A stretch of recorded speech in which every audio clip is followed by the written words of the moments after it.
Este es Negocios en Telemedellín y mi invitado a continuación es Giovanni Montoya, es el director de contenidos de Grupo Ágora, un economista que tradicionalmente nos acompaña para hacer pedagogía sobre temas que consideramos interesantes para el mundo empresarial, el mundo de los negocios. Bienvenido, Giovanni, ¿qué tal? Juan Carlos, muchísimas gracias por tu invitación, muy amable.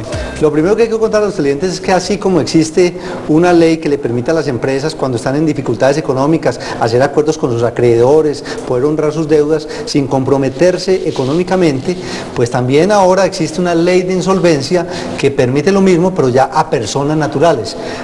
Cuéntenos, Giovanni, ¿en qué contexto se da esa noticia?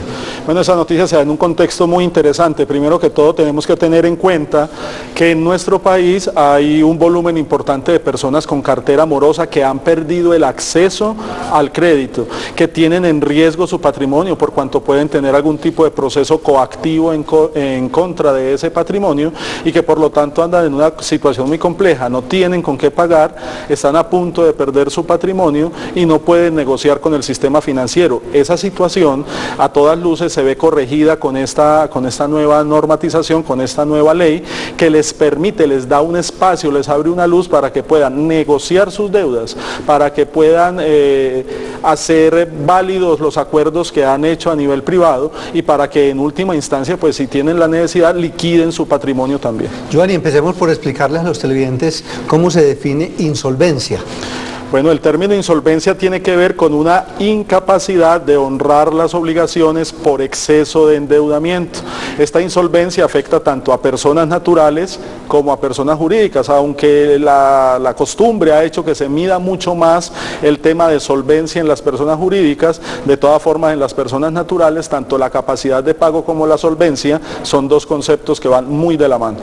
¿Y cómo se hace el trámite? Cuando ya la persona se declara insolvente, sabe que sus deudas son impagables, que necesita llegar a acuerdos con sus acreedores, ¿cuál es el primer paso? ¿Ante quién se acude? A mí me parece que la norma en este caso es bastante interesante, porque le dio la posibilidad a los notarios y a los centros de conciliación de ser quienes desarrollen ese trámite. Ese trámite empieza con una manifestación expresa de un deudor que dice, hombre, yo quiero declararme en estado de insolvencia, y se decide a realizar el trámite que incluye la presentación de una serie de documentos, dentro de los cuales obviamente estará las razones, la explicación de las razones del por qué está insolvente.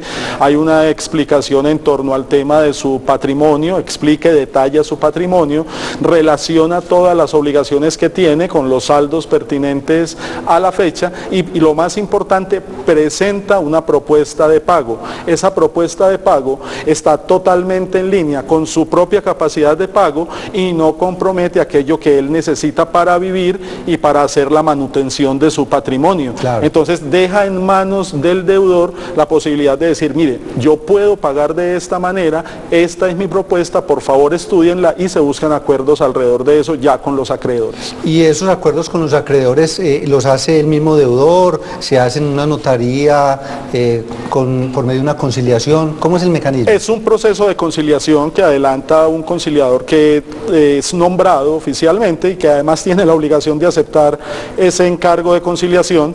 Es un proceso en el cual que se da en varias etapas. En una primera etapa se reciben los documentos y se verifica que los documentos tengan el cumplimiento legal.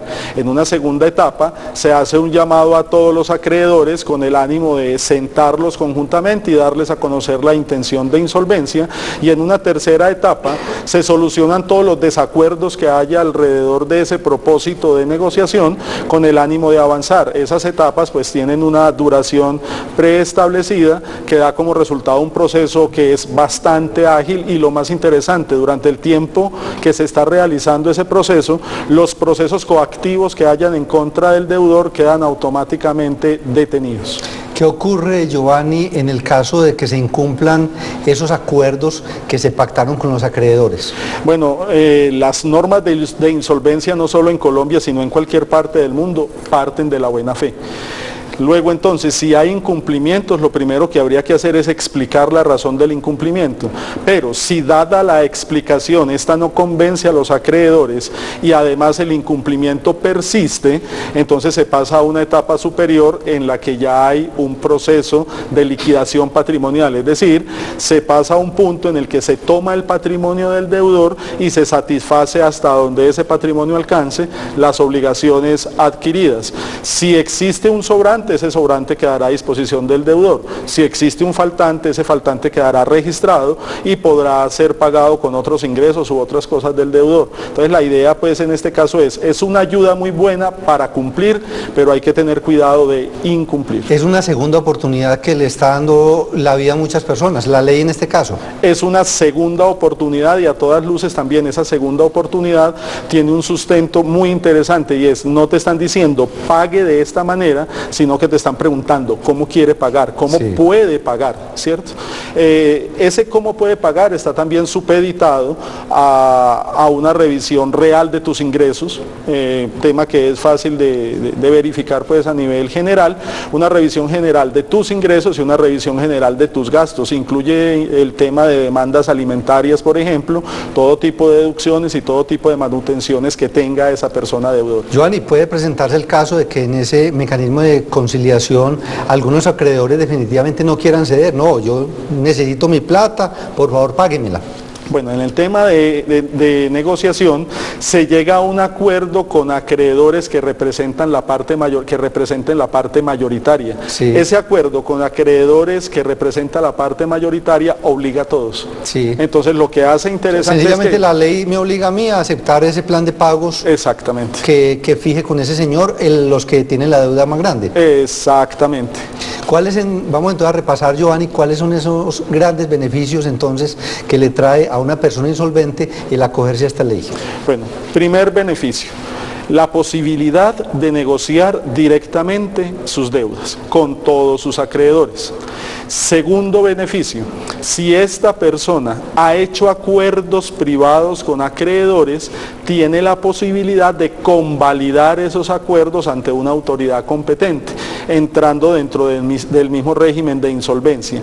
Y la tercera oportunidad es que en caso tal que definitivamente una persona no pueda honrar sus obligaciones, se le da un mecanismo de liquidación patrimonial que le permita satisfacer lo más posible, de la mejor manera posible a todos los acreedores. A eso súmele varias cosas. Primero, si usted cumple, empieza a limpiar su nombre ante centrales de riesgo, lo cual le abre un nuevo acceso a temas de financiación. Adicionalmente, se le suspenden todos los procesos que haya en su contra, lo cual también le va a generar un beneficio en términos de civiles pues, y contractuales a futuro. Todo esto redunda en limpieza de su buen nombre, una segunda oportunidad, como lo dices, frente al sistema financiero y frente al público en general. Repasemos, ¿a quiénes aplica esta ley de insolvencia? Bueno, la ley es clara y dice que la norma aplica para personas naturales no comerciantes, que no tengan una posición dominante en una sociedad mercantil, es decir, para personas que no tengan empresas en general. Estas personas tienen que tener las siguientes condiciones, por lo menos 2 obligaciones, que ante 2 o más acreedores con un vencimiento no inferior a 90 días y en todo caso esas obligaciones tienen que corresponder por lo menos al 60% del pasivo total que la persona tiene, es decir, el 60% de sus deudas debe estar en mora superior a 90 días para poder declararse o para poder acceder al tema de la insolvencia. Para esas personas aplica y hay que tener un cuidado especial. ¿Qué pasa si yo digo mentiras? ¿Qué pasa si yo falseo documentos? ¿Qué pasa si yo hago cosas indebidas? Incurro en un tema que supera lo civil y llega a lo penal. Eso se tipifica como un delito financiero, que en Colombia puede ser castigado hasta con 5 años de cárcel. Es decir, es una oportunidad para hacer las cosas bien y no vale definitivamente la pena hacerlas mal. Giovanni, un profesional independiente que genera negocios y factura con su RUT, ¿aplicaría ahí o no? Aplica perfectamente y para certificar sus ingresos, basta con su propia declaración juramentada. Su propia declaración juramentada es suficientemente válida para que el ingreso quede en firme. Reitero, si usted miente en sus ingresos y eso se comprueba en el proceso, automáticamente pues usted estará en un serio problema, no solo de carácter comercial, sino también de carácter penal. ¿Tiene algún costo el procedimiento de declararse insolvente? Bueno, allí hay un punto que hay que definir. Las notarías y los conciliadores tienen que cobrar una tarifa, pero esa parte no la ha reglamentado el gobierno. Si bien desde el 1 de octubre la norma entró en vigencia, todavía no se puede aplicar hasta que haya una reglamentación en torno a dos cosas fundamentales: tarifas y que haya un manual de procedimientos para los conciliadores, una serie de instrucciones para que estos conciliadores tengan estandarizado el proceso que deben llevar a cabo para resolver objeciones, negociar apropiadamente y que garantizar que las partes involucradas en el proceso logren su mayor satisfacción. Esa parte era la que tendrá costo. Se tiene claro que el costo debe ser lo suficientemente bajo para que no se convierta en una barrera, porque es absurdo que una persona que está insolvente le digan que eso vale varios millones de pesos que no va a poder pagar y que por lo tanto se va a convertir en una barrera de acceso a la norma. Entonces se busca que esa tarifa sea lo suficientemente baja para que no se convierta en un obstáculo. Giovanni, finalmente, las personas que quieran ampliar este tema, ¿a dónde podrían acudir? Bueno, en primer lugar, el Estado dispondrá una serie de procesos a través de los cuales se educará a los consumidores financieros, a los consumidores de productos de crédito en general, y adicionalmente los propios centros de conciliación y notariado harán también seguramente procesos en torno a esto. Quiere decir que inclusive en los mismos bancos en los que la persona tenga deudas, pues se puede asesorar, claro, en esta materia. Y adicionalmente entidades como la nuestra, como Grupo Ágora, también estamos a disposición de todas las personas interesadas para acompañarlos en el proceso inicial. Recordemos el sitio web. Nuestro sitio web es www.grupoagora.co. O sea, están ustedes en posibilidad de acompañar a personas naturales en ese proceso. Sí, claro, y estamos también en este momento organizando una serie de seminarios para hacer como más cercano al público en general todo el contenido de la norma. Bueno, muchísimas gracias, Giovanni, por este tema tan interesante aquí en Negocios en Telemedellín. No, muchísimas gracias de nuevo por tu amable invitación.